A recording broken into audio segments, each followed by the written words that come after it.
Hello boys and girls, this is MassX with a brand new Jujutsu Kaisen Phantom Parade global tier list. I don't like doing tier lists, I think they're full of shit half the time. Play who you want to play, but it is the end of the year, so I do want to do a wrap up because it is kind of weird sometimes in this game because we have the Japanese version and so much has gone on with the Japanese version, and sometimes it gets overlooked and people see one thing and don't realize it's the Japanese version. So I want to make this clear. This is the global version, okay? So a lot of the buffs you've heard about have not occurred on global yet, okay? So this is my personal opinion, where we're at in the game. It is different than what I initially started with because, of course, at that time, I didn't expect them to speedrun some of these banners as well as getting tower so soon. But let's just get right to it and let's get the easy stuff out of the way, okay? The ones that don't need a lot of explanation. And that, of course, is both Gojos are basically the upper echelon of DPSs, period. They all are.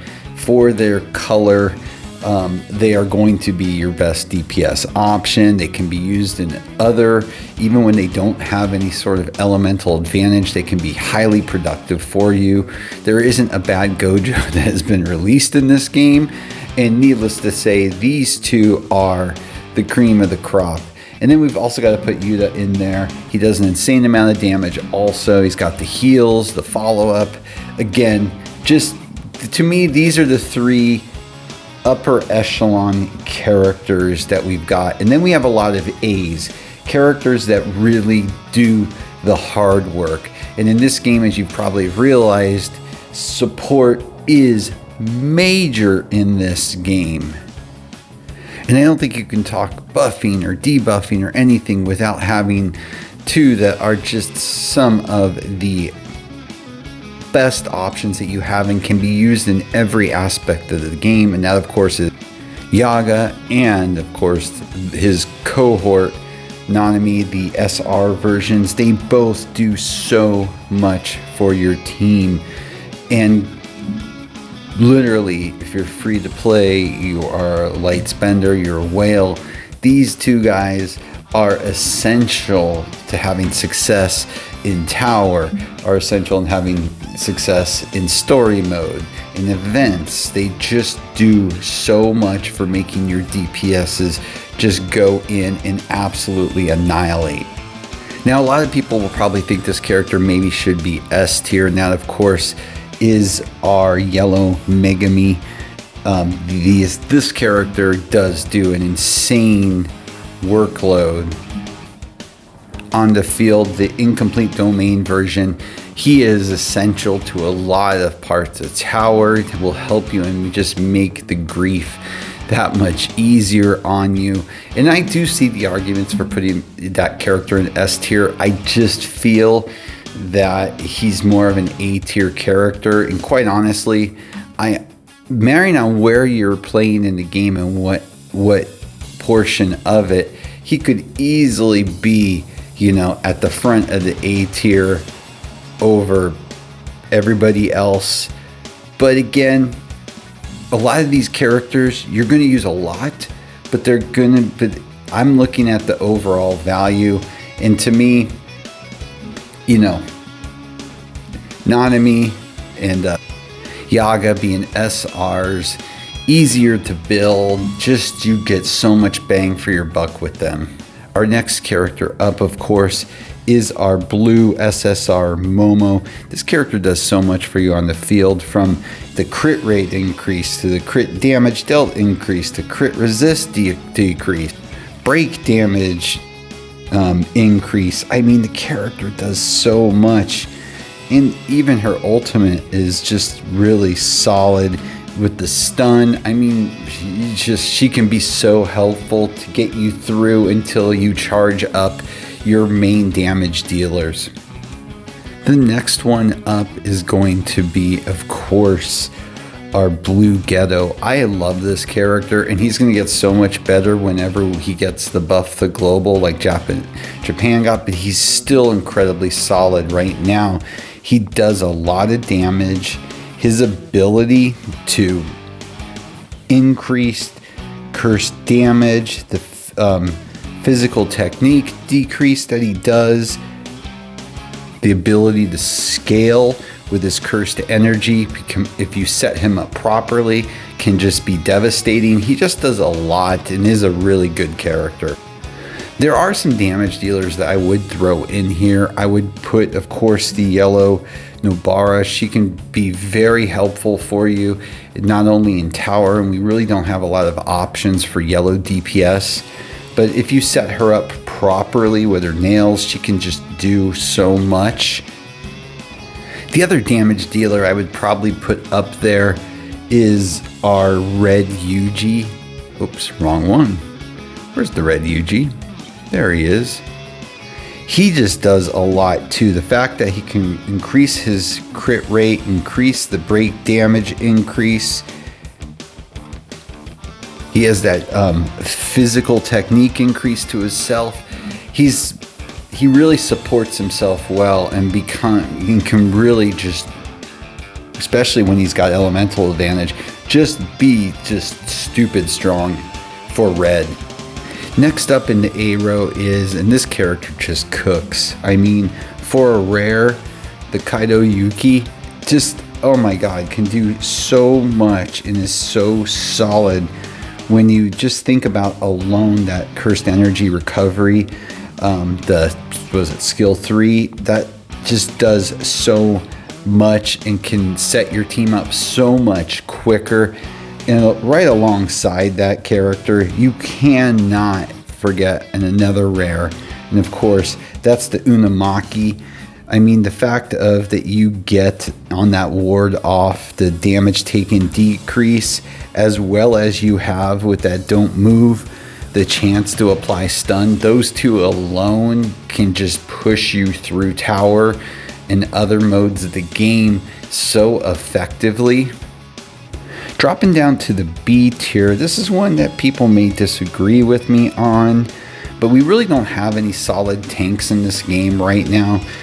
And by far the best that we probably have is Panda, the green Panda SSR. He's really good for what he does right now in the game. He's going to fall off immensely and you're barely going to use him down the road.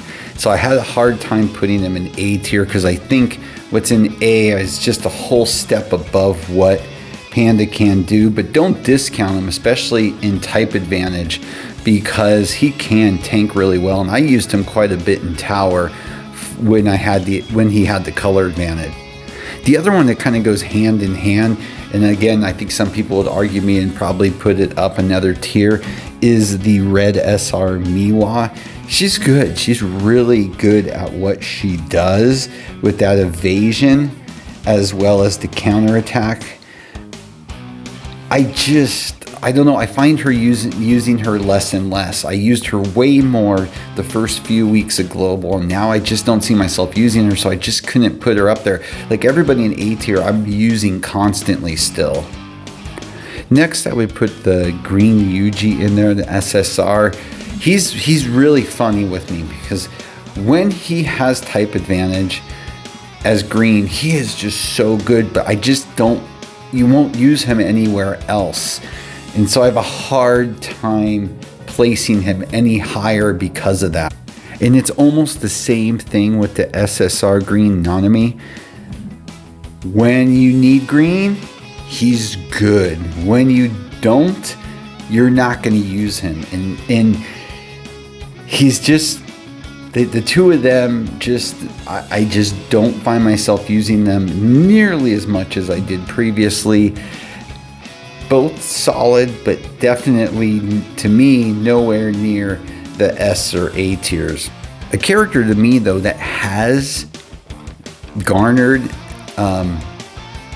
more appreciation, at least for me, and I even did a portion of a video about him, was SR Green Yuki, the Kaido Yuki. He has a lot. Where I've only used him as tower, basically.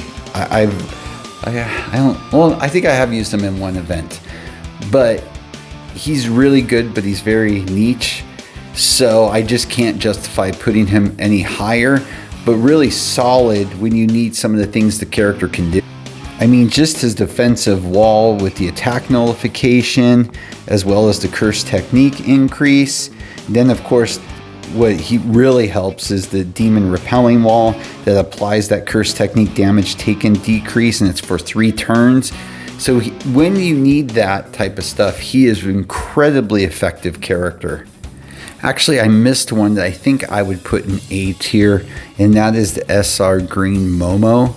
That character, you know, with the stun ability, as well as the damage dealt increase and evasion, she's incredibly effective, and I use her still. So to me, I can justify putting that character in A with the remainder of those characters.